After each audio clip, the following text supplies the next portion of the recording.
Mēdīju pārstāvju un tiešraides skatītāji sākam preses konferenci par priekšlikumiem pedagoģu slodžu līdzsvarošanai. Šodien preses konferencē piedalās Izglītības un zinātnes ministra Andra Čakša, Izglītības un zinātnes ministras padomniece politika izstrādes un ieviešanas jautājumos Karina Caunīta-Orupe un Izglītības un zinātnes ministrijas pieaugšo un profesionālās izglītības departamenta direktore Baiba Bašķere. Lūdzu, vārds ministrei. Labdien! Es šodien gribētu uzrunāt gan sabiedrību, gan jums mēdījiem pastāstīt, gan galvenokārt sasniegt arī visus skolotājus, kas ir iesaistīti vislielākajā mērā tad, kad mēs runājam par pedagogiem, par pedagoģu atalgojumu, pedagoģu slodžu balansēšanu. Un šie ir jautājumi, kas pēdējā laikā ļoti daudz izskan. Un te, man liekas, ir ļoti svarīgi atzīmēt vairākas lietas. Tos mērķus, kādus mēs kā ministrija esam uzstādījuši sev attiecībā pret izglītības sistēmu, jo tas lielais mērķis, protams, ir nonākt līdz kvalitatīvākai izglītībai. Un kvalitatīvas izglītības atslēgas cilvēks ir skolotājs. Un kā man pavisam nesen kādā skolā teica, tātad skolotājs, kas nav pārstrādājies, un skolotājs, kas ir labi sagatavots stundai un motivēts strādāt.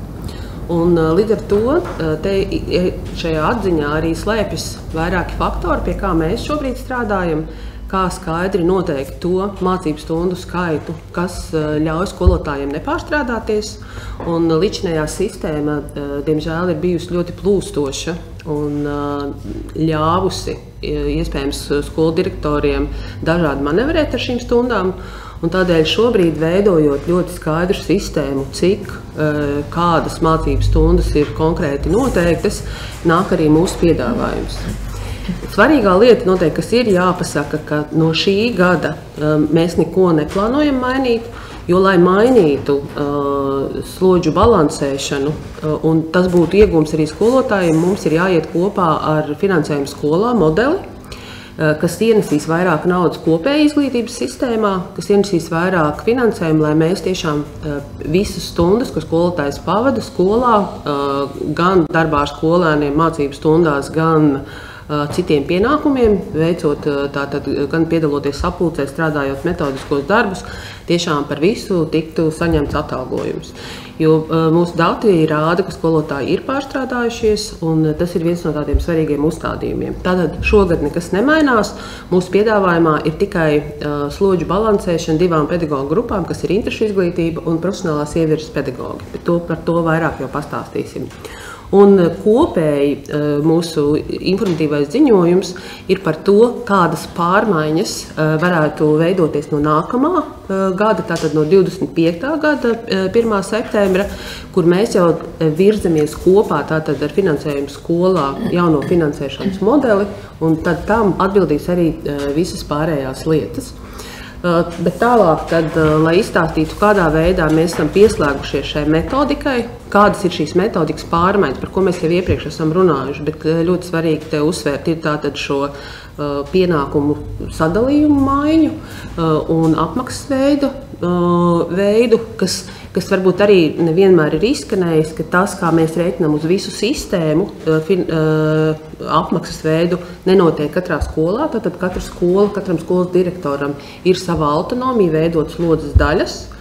Un droši vien tad jau beigās varbūt pie jautājumiem, bet te ļoti svarīgi, ka mēs arī dodam šo autonomiju pašvaldībām un skolām strādāt ar savām akadēmiskajām komandām un nonākt pie vislabākā rezultāta. Tagad es došu vārdu Karinai jau detalizēti. Jā, paldies. Pārvietošu arī. Tātad pastāstīšu nedaudz arī par to, ko mēs ministrijas pusē esam izpētījuši un secinājuši, arī sagatavojot šo informatīvo ziņojumu par pedagoģu darba slodzes līdzsvarošanu. Tad būtiski ir piezīmēt, ka šobrīdējā līdzinājā prakse attiecībā par pedagoģu darba slodzes sastāvu noteikšanu mācību stundās ar tajām iekļautajiem starpbrīžiem, vai respektīvi pasakot, ka mācību stunda tiek pielīdzināta astronomiskajai stundai, neatbilst faktiski terminu mācību stundu lietojumam, kāds tas ir noteikti šobrīd vispārējās izglītības likumā un arī profesionālās izglītības likumā noteiktajām normām. Tāpat arī šī uzskaita šobrīd, kas ir skolotāju darba slodzē, ir neatbilstoša reālajiem mācīšanas darba apjomam izglītības iestādē, ņemot vērā to, ka ir šis mācību stundas ilgums atšķirīgs.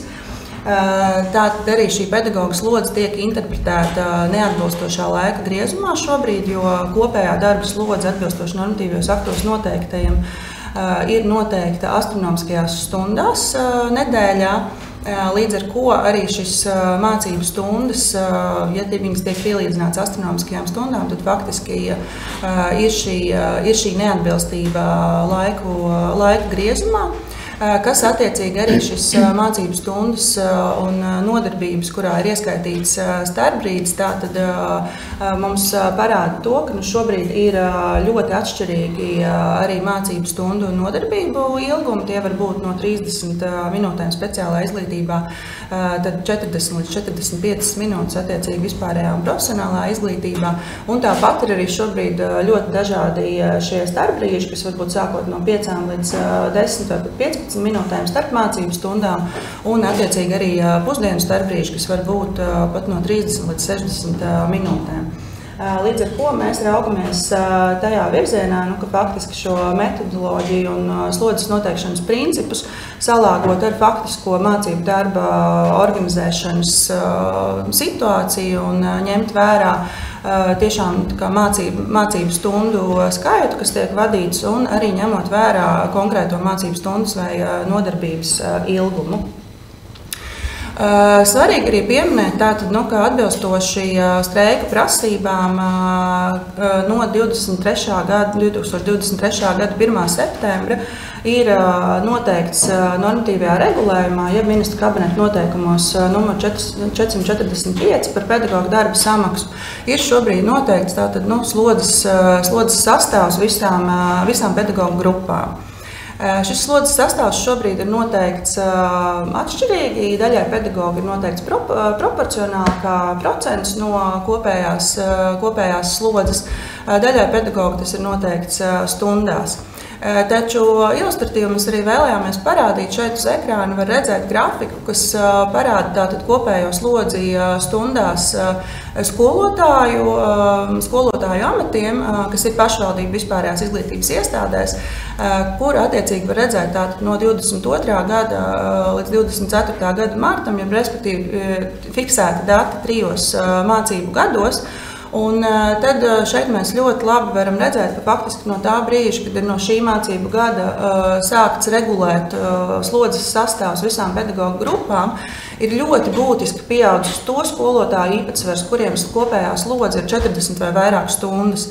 Atgādināšu, ka tātad arī šobrīd skolotājiem kopējā darba slodze normatīvā ir noteikti 36 stundas nedēļā, bet šeit no datiem tātad mēs redzam, ka faktiski ļoti liela daļa, respektīvi uz 18%, ja mēs skatāmies tikai skolotāju amatus vienai personai, vai attiecīgi 25%, ja mēs summējam visus skolotāju amatus pedagogiem, tad šis īpatsvars ir ļoti būtiski pieaudzis, kas ir, ja iepriekš tas bija aptuveni vienādi 10%, tad tagad ir jau 18% pedagogu tieši skolotāji, kas strādā 40 vai vairāk stundas. Šeit runa tikai par pašvaldību iestādēm. Tas, ko mēs vēlamies faktiski arī no šī pateikt un secināt, ir, ka šis mērķis, kas bija ar slodzes balansēšanas noteikšanu normatīvajā regulējumā, faktiski dabā nav līdz galam sasniegts no tāda viedokļa, ka jā, mēs redzam, ka ir uzlabojusies situācija mācību stundu īpatsvarā kopējā slodzē, bet tas nav palīdzējis samazināt kontaktstundu skaitu vai šo mācību stundu skaitu individuālam pedagogam, kas būtu mērķis tieši tādu, lai nodrošinātu, ka nav šī pārslodze. Bet vienlaikus tas, kas ir noticis, mēs faktiski redzam, ka tā kopējā noslodze pedagogiem ir būtiski palielinājusies un kopējais stundu skaits nedēļā ir pieaudzis. Tāpat arī esam izpētījuši starptautisko praksi, kā notiek citās valstīs, tā skaitā arī Eiropas Savienības valstīs un arī kaimiņu valstīs. Šobrīd šī darba slodzes noteikšana pedagogiem. Tad, atsaucoties uz Eiropas komisijas pētījumu, mēs redzam, ka vairumā valstu maksimālā vai šī darba slodze nedēļā pedagogiem šobrīd ir noteikti 40 stundas nedēļā. Ir 10 valstis arī, kur šī slodze ir mazākā 40 stundas nedēļā, 2 valstis, kam ir 42 stundas. Un tāpat arī šī pieeja pedagogu darba slodzes regulējumam ļoti atšķirās no valsts uz valsti. Ir tātad valstis, kur tiek noteikts gan minimālais, gan maksimālais stundu skaits, kas ir jāpavada mācību stundu vadīšanai. Bet vairumā gadījumu tiek noteikti tātad, šis maksimālais stundu skaits. Un tajās valstīs, kurās šī kopējā darba slodze pedagogiem ir noteikti 40 stundas nedēļā, tad šis maksimālais stundu skaits tieši mācību stundu vadīšanai ir no 14 līdz 26, bet šeit ir runa par astronomiskajām stundām. Ja, tātad, man liekas, ļoti svarīgi piebilst to, ka tad, kad mēs runājam par kopējo slodzes apjomu, 40 stundas, tās ir astronomiskās stundas, un tad, kad mēs runājam par mācību stundām, arī mēs šobrīd pārējam, tas mūsu piedāvājums un informatīvajā ziņojumā ir aprakstīts, ka mēs rēķinam visu tad vienā metrikā, gan slodzes apjomu, gan slodzes sadalījumu, tad astronomiskajās stundās, kur varbūt arī reizēm ir šī pretruna iestājas arī diskusijās, teiksim, mums ar arotbiedrību, ka mēs visu šobrīd aicinām rēķināt astronomiskajās stundās.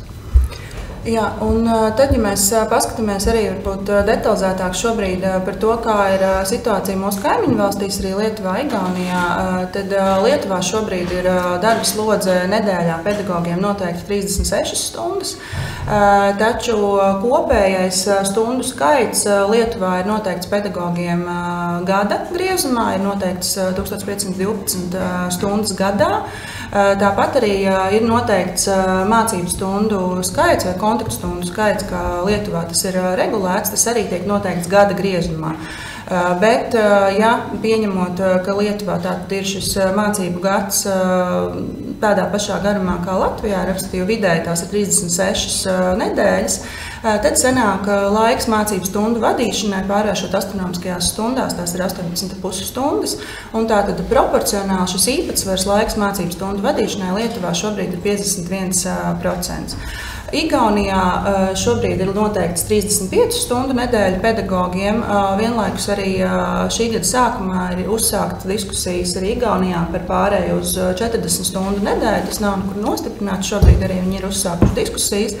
Un arī no Igaunijas arotbiedrības ir bijis priekšlikums noteikt 16 stundas astronomiskās mācību stundu vadīšanai. Bet, ja mēs salīdzinām tātad Latviju uz citu valstu fonu, mēs arī šeit ilustratīvi esam citas valstis norādījuši, tad faktiski šobrīd Latvijā nacionālā līmenī šis regulējums skolotājiem ir nosaka labvēlīgākus darba apstākļus. Attiecīgi ne tikai kā vidēji Eiropā, bet arī kā mūsu kaimiņu valstīs. Bet šeit tātad vēlreiz mēs runājam par regulējumā noteikto formulējumu. Esam arī veikuši pētījumu sadarbībā ar Figure Baltics Advisory, kuru šī pētījuma rezultātā tātad mēs esam saņēmuši rekomendācijas attiecībā uz skolotāju atalgojuma pilnveidi.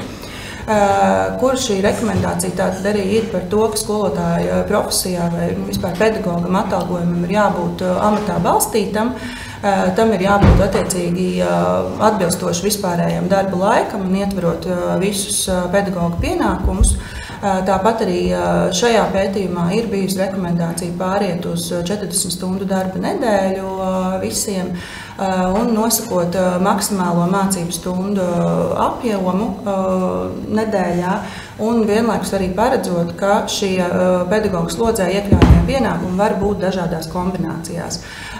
Šis arī par to, ka šie pienākumu īpatsvars var būt dažādās kombinācijās, tas arī atbilst tam, kā šobrīd ir arī Lietuvā regulēts. Arī Lietuvā regulējumā ir noteikts, ka vienādi priekšmetu skolotājiem vienā izglītības iestādē var būt atšķirīgs slodzes sastāvs.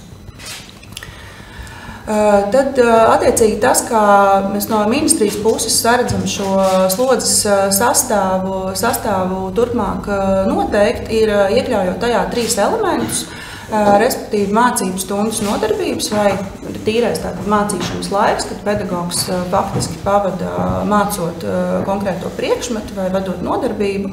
Tad ir citi pienākumi, kas ir ar mācību priekšmetu saistītie pienākumi, kas ir obligātie ikvienam pedagogam, jebkurš pedagogs, kas strādā vai vada mācību priekšmetu, mācību stundu, viņam ir noteikti šie obligātie pienākumi. Un tad trešais elements ir citi pienākumi, kas ir galvenokārt saistīti ar izglītības iestādes attīstību, ar metodoloģisko darbu, bet kas nav tātad tiešā veidā saistīti ar konkrētu mācību priekšmetu vai jomas vadīšanu. No mūsu puses šis mērķis ir pāriet uz vienotu pieeju pedagogu kopējās slodzes noteikšanai un izmantot vienotus principus slodzes sastāva veidošanā.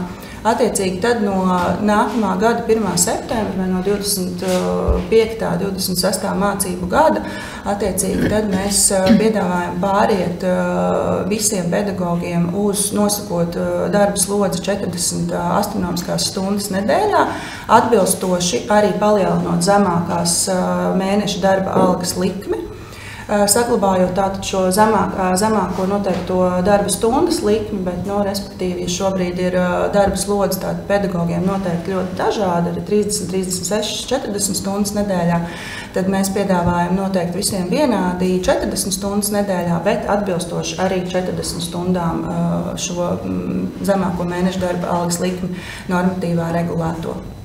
Tāpat arī, kā jau minējām, pāriet uz šo starptautiski izmantoto metodoloģiju slodzes ietveram vai mācīšanas laika īpatsvaru novērtēšanai, lai mēs varētu arī objektīvi salīdzināt situāciju Latvijā ar citu valstu pieredzi.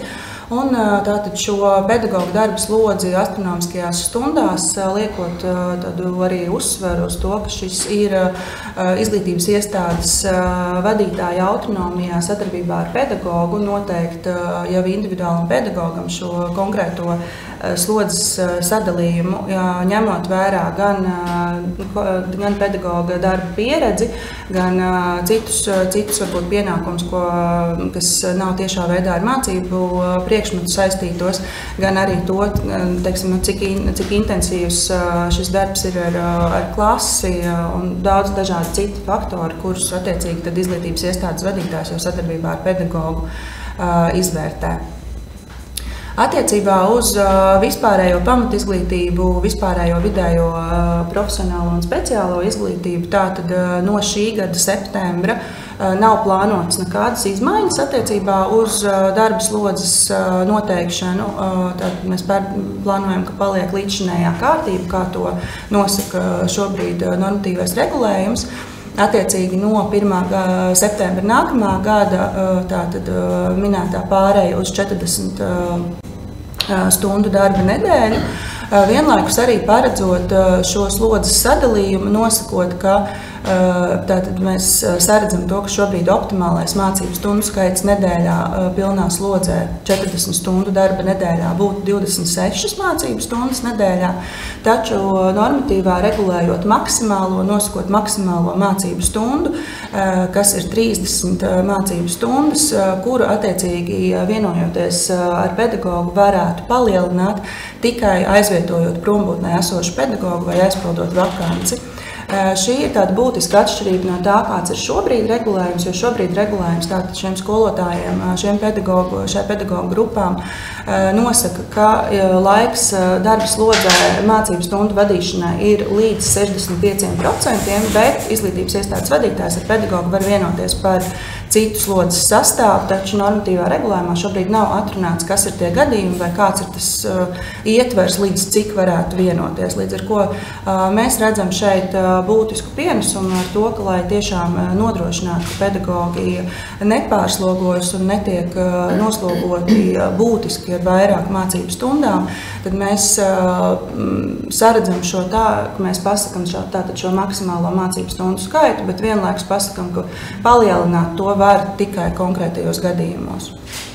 Tāpat arī tas, ko mēs piedāvājam arī mainīt šajos principos, ir nosakot tātad minimālo laiku citiem pienākumiem, kas ir tiešā veidā saistīti ar mācību priekšmeta vadīšanu, pasniegšanu, nosakot to, ka tas ir vismaz 30 minūtes uz katru mācību stundu, vai tā būtu attiecība 3:4, ja mēs runājam par 40 minūšu mācību stundu.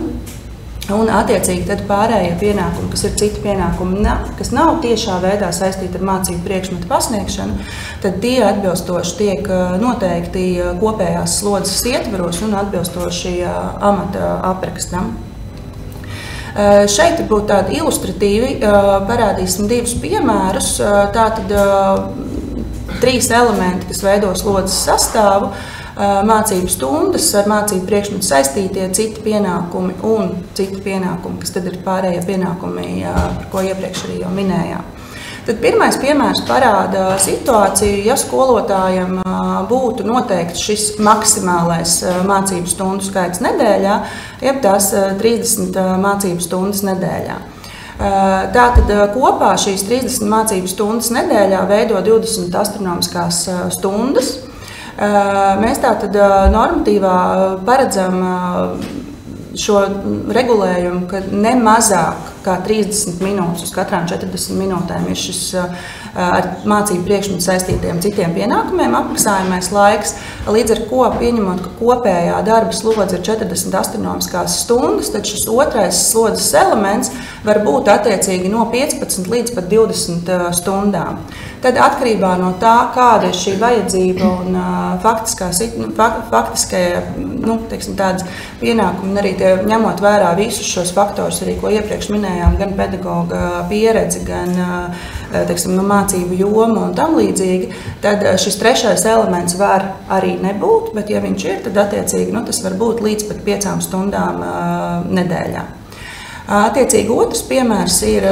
Vienkārši uzreiz ļoti svarīgi saprast, ka ir skolotāji, kas pēc būtības var tikai strādāt ar klasi, tātad būt tikai mācību stundas un ar mācību stundu saistīti citi pienākumi. Un nav citu pienākumu, kas ir saistīts ar skolas metodikas izstrādēm un citām lietām. Un te, protams, būs ļoti liels darbs arī ar pašvaldībām un skolu direktoriem. Vienkārši sistēmiski mēs ieliekam iekšā, ka var būt tā, ka skolotājs tikai māca skolēnus un viņam ir citi pienākumi saistīti ar mācību stundu un nav citu pienākumu.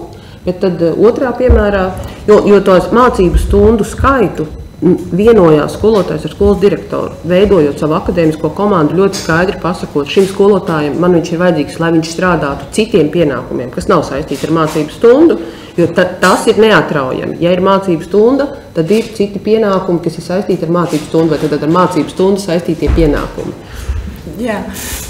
Un tad otrajā piemērā arī parādam situāciju, kad nav šis maksimālais mācību stundu skaits, jo tas mūsu redzējums nenosaka vienādu mācību stundu skaitu visiem pedagogiem.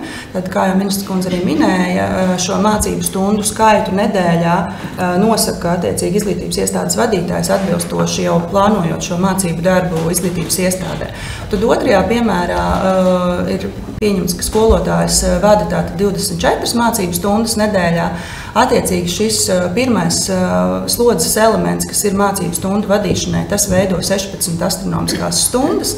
Un attiecīgi tad ar mācību priekšmetu saistītie citi pienākumi, tur jau šī elastība parādās arī nosakot no 30 līdz 60 minūtēm papildus tātad šo laiku citiem ar mācību priekšmetu saistītajiem pienākumiem.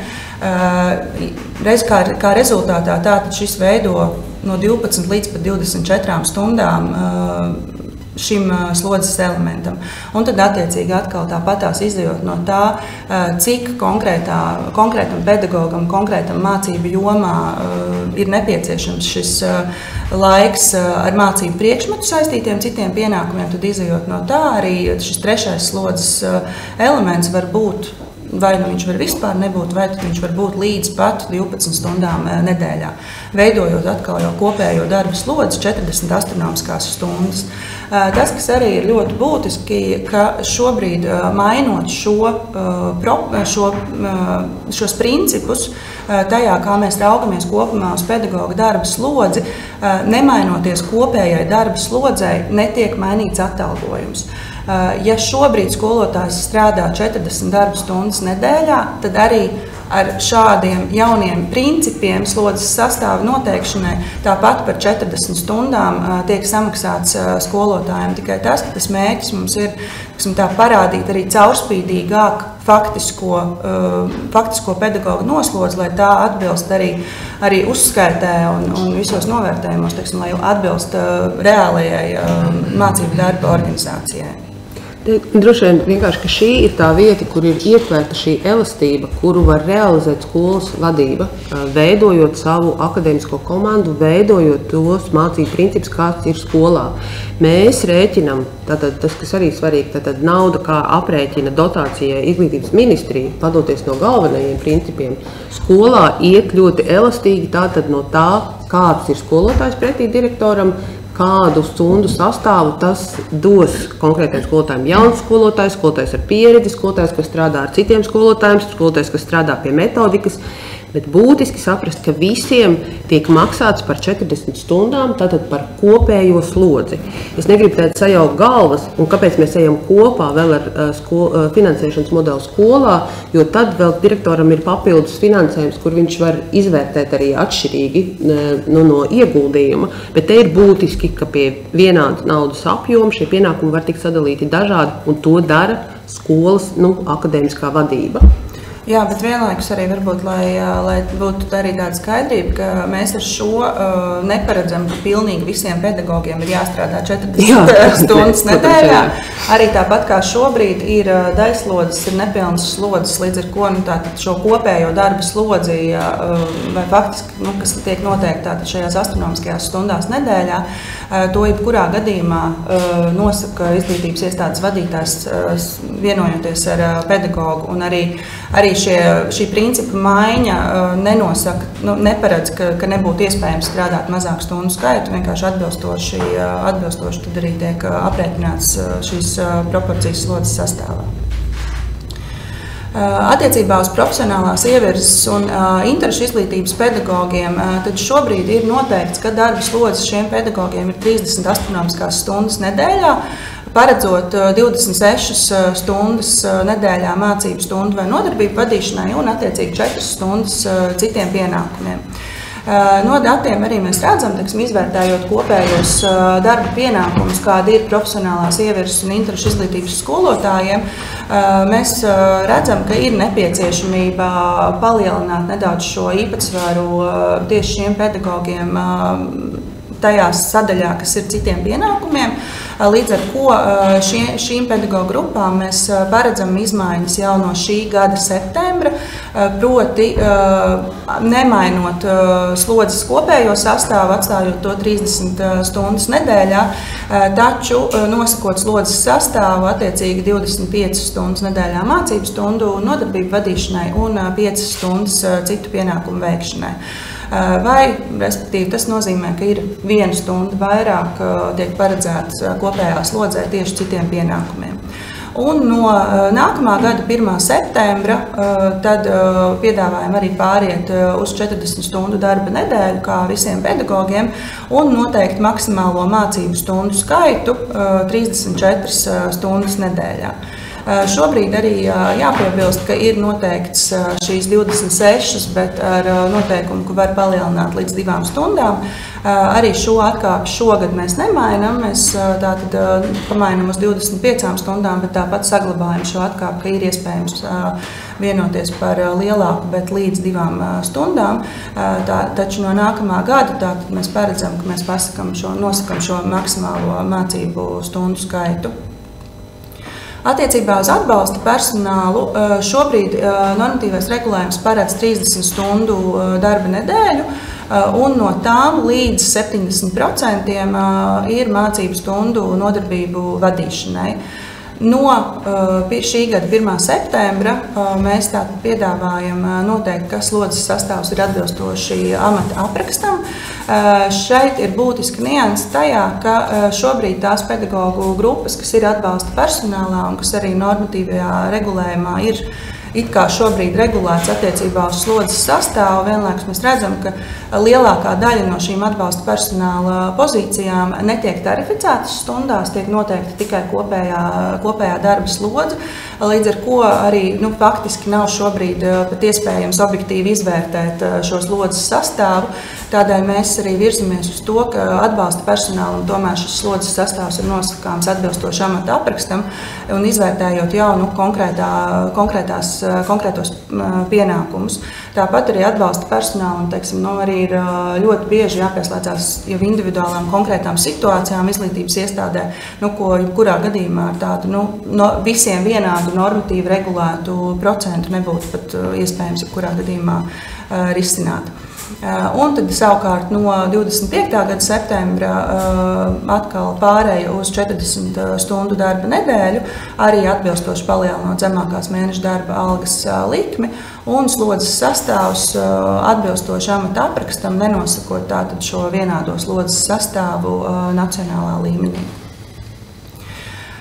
Kopumā tas, ko mēs attiecībā uz pedagoga darba slodzes līdzsvarošanu saredzam, ir, ka kopumā ir jāvērtē pedagoga darba slodze un arī atbilstoši pedagoga atalgojums balstīts uz amatā noteiktajiem pienākumiem, izvērtējot tātad kopumā visus pienākumus, ko pedagogs veids. Viennozīmīga mērķis ir, lai ikvienam pedagogam tiktu apmaksāti visi pienākumi, visi darbi, ko pedagogs attiecīgi savā amata ietveros veids. Taču tam ir jābūt atbilstoši slodzei normālā darba laikā.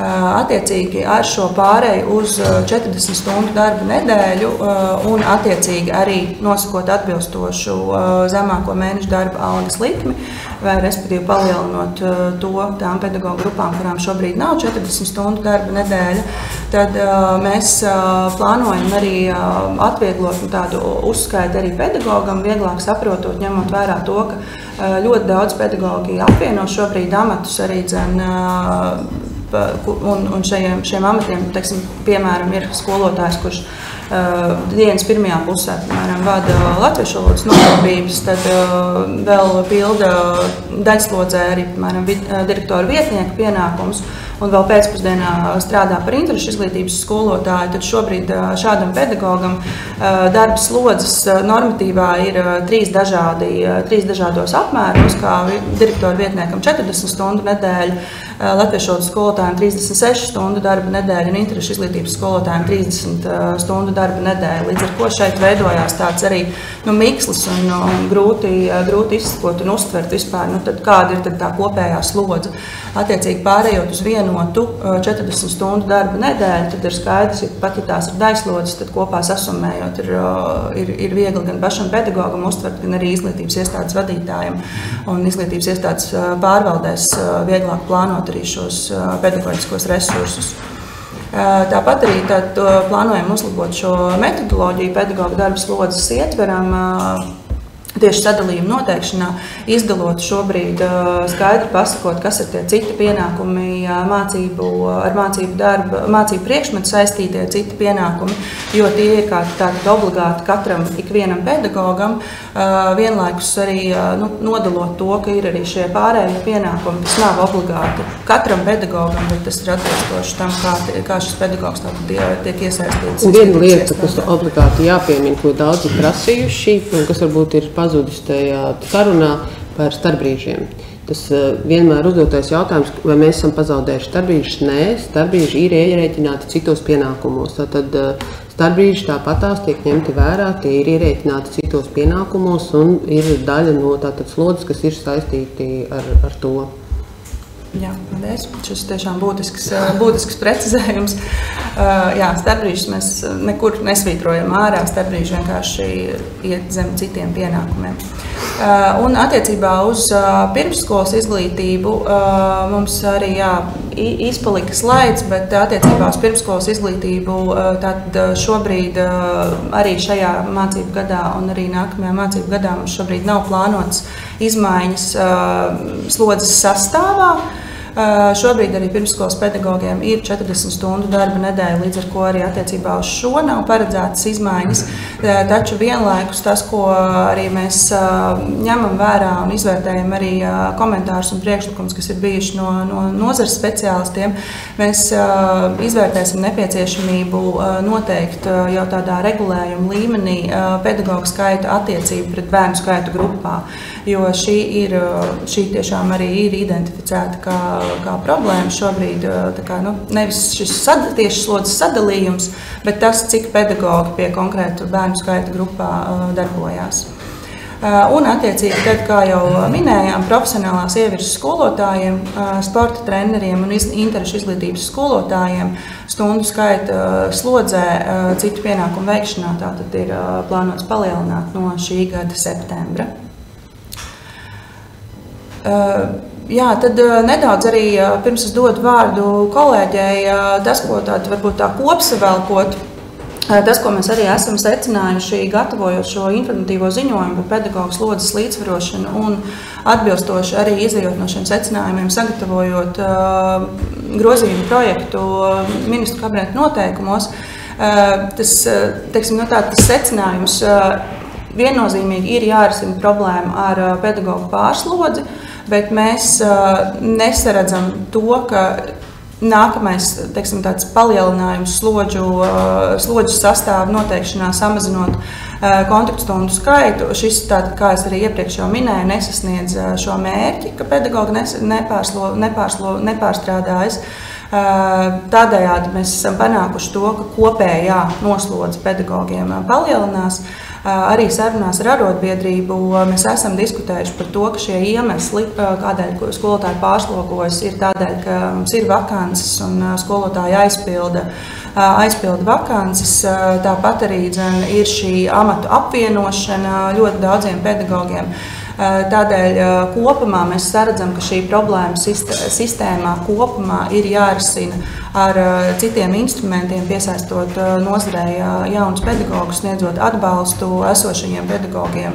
Un tad es varbūt dodu vārdu. Es vēl padodot Baibai mikrofonus arī iebildīšu, ka tātad nevelti mēs strādājam pie tā, lai skolotāju atalgojums pieaugtu, kas aicina jaunus cilvēkus nākt iekšā nozarē, veidojam atbalstu skolotāju sagatavošanā un kas būtiski arī caur tiem, tas mūsu piedāvājums lielā mērā ir saistīts arī tādu normatīvisma mazināšanu, lielāku uzticēšanos skolām, kas, protams, mums jāinvestējas arī, lai skolu direktori būtu zinoši, kādā veidā šīs slodzes sadalīt.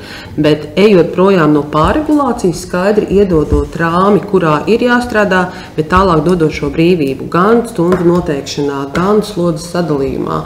Precīzi neaprakstot katru situāciju, jo tad mums būtu tikai jāraksta ministra kabineta noteikumu katram individuālam skolotājam, kas manā skatījumā ir pārregulācija, un tādēļ mēs ejam no tā prom, protams, veidojot vienlaikus arī zināšanu kapacitāti pašvaldībās un skolu direktoriem. Baiba par mūsu atbalstiem. Jā, paldies. Un tātad ņemot vērā to, ka mēs strādājam un tieši veidojam kaut kādus pasākumus, lai mazinātu skolotāju vakances izglītības iestādēs, tad mūsu galvenais uzdevums, protams, ir nodrošināt studiju vietas un mudināt jaunos pedagogus gan studijām, gan arī pēc tam darbam skolām, noturēt viņus ilgstošāk skolām, lai viņi priekšlaicīgi nepamestu savu darba vietu, varbūt nenostrādājot 3 vai 5 gadus. Tādēļ mēs esam šobrīd jau paredzējuši 300 eiro stipendiju studiju programmās, kā prioritāti izvirzot tos pedagogus, kas studē STEM mācību priekšmetu jomās vai Eiropas Savienības valodu, un tajā skaitā arī latviešu valodas un literatūras mācību jomās, bet tas neizslēdz, ka arī citi skolotāji var pretendēt uz šādu stipendiju. Mēs joprojām uzturam budžeta vietas pedagoģijas studijām, kas vidēji izmaksā apmēram gandrīz 3000 eiro gadā vienam studentam bakalaura studiju programmā, neskaitot studiju programmu Mācītspēks, kas, kā jūs zināt, ir viengadīgā programma jau augstāko izglītību ieguvušiem iegūšām personām, kuras ir izlēmuši savu turpmāko karjeru veltīt izglītības iestādēs. Un budžeta vietas, kas ir pirmo reizi vispār, man liekas, vēsturiski, budžeta vietas pedagoģijas nepilna laika studijām, vairāk nekā 900 nepilna laika studiju vietas tematiskās grupas izglītības studiju programmās. Tad tie cilvēki, kas izvēlēsies studēt nepilna laika studijās, arī saņems iespēju to darīt par valsts budžeta finansējumu. Un attiecīgi arī studiju vai studējošā kredīta dzēšana, tātad tiem, kuri nostrādājuši vismaz 2023. gadu un turpina darbu, varēs dzēst arī savu studiju maksu.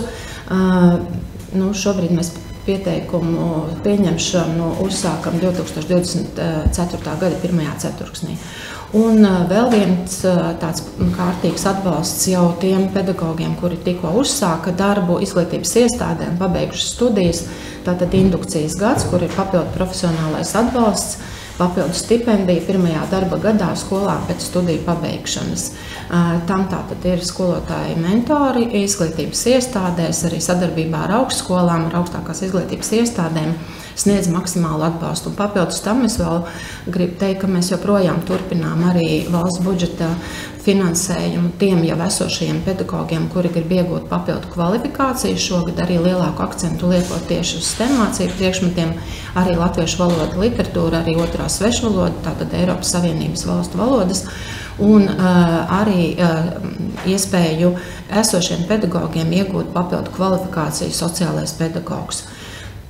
Un tas tāds būtu īsumā viss pašlaik. Un pāri visam, protams, ka darbs ar Latvijas universitāti vai arī šīs studiju programmas būtu kvalitatīvas un lai pedagogi, kuri ir sagatavoti universitātē, būtu atbilstoši tām mūsdienu prasībām, par ko mēs šodien runājam, gan par vērtēšanas sistēmu, gan par stundu vadību, lai tas būtu tiešām praksē balstīts, un tad mums ir kopīgs Latvijas universitātei un pašvaldībām memorands, ka tiek izmantotas tātad prakses vietas, prakses skolas veidotas, un arī Latvijas universitātei ir daudz darbi pie tā, lai studējošam būtu interesanti, lai skolotājs būtu sagatavots, un tālāk jau tad mūsu uzdevums ir tiešām veidot šo stingro rāmi, kas ļautu skolotājiem labi justies skolā un veidot to galveno mērķi kvalitatīvu izglītību, kas ir pāri visam. Paldies! Mēs no savas puses esam visu izstāstījuši. Paldies! Bet pirms noslēdzam preses konferenci. Mums ir daudz skatītāju Facebookā, un viena no galvenām tēmām, kas tur tiek apspriest, un tāpēc arī gribu pakomentēt, proti, ka nav jau paredzēts tikai pāriet no 36 uz 40 stundu slodzes, bet metodika tiek mainīta, kas samazināšot atalgojumu. Kā jūs to varētu komentēt? Jā, tad šo atalgojumu metodikas maiņa neietekmē atalgojumu, proti šobrīd ir jau noteikts normatīvajā regulējumā, ka darba slodze pedagogam tiek noteikta par tātad darbu astronomiskajās stundās, un arī šis atalgojums ir noteikts kā mēneša darba algas likme. Un ir noteikts darba stundu skaits astronomiskajās stundās nedēļā, kas atbilst noteiktajai mēneša darba algas likmei. Līdz ar ko metodikas maiņa nekādā veidā neietekmē pedagoga atalgojumu. Ja šobrīd skolotājs strādā 36 stundas nedēļā, arī pie metodikas maiņas, ja kopējā darba slodzēs pedagogam būs 36 stundas nedēļā, tad atbilstoši arī atalgojums būs par 36 stundām nedēļā. Bet kāpēc mēs pārējām uz šo jauno modeli tikai kopā ar jauno finansēšanas modeli? Jo jaunais finansēšanas modelis katrai skolai vai sistēmā ienes lielāku finansējumu, kas ļauj arī skolotājiem saņemt lielāku atalgojumu. Un tādēļ mēs to liekam kopā, jo, protams, ja mēs šobrīd ietu bez šī jaunā finansēšanas modeļa, tad varētu būt skolotāji, kas nevis metodikas dēļ saņem mazāk, bet tādēļ, ka slodžu izkārtojums varētu būt mainīgs. Bet citādi tas nav saistīts ar metodikas maiņu. Tātad tas nemazina saņemamo naudas apjomu. Tas mainoties slodzē, matemātiski var būt katram citādāk tā situācija. Tādēļ mēs ejam kopā ar jauno finansēšanas modeli, kas ienes sistēmā papildus finansējumu, kas iet tajās pašvaldībās, kur ir skaidrs sakārtot skolu ekosistēma un ir precīzi jau sadalīts pa slodzēm. Paldies! Preses konferences līdz ar to ir noslēgusies. Paldies tiešraides skatītājiem. Tagad laiks individuālajiem mediju jautājumiem.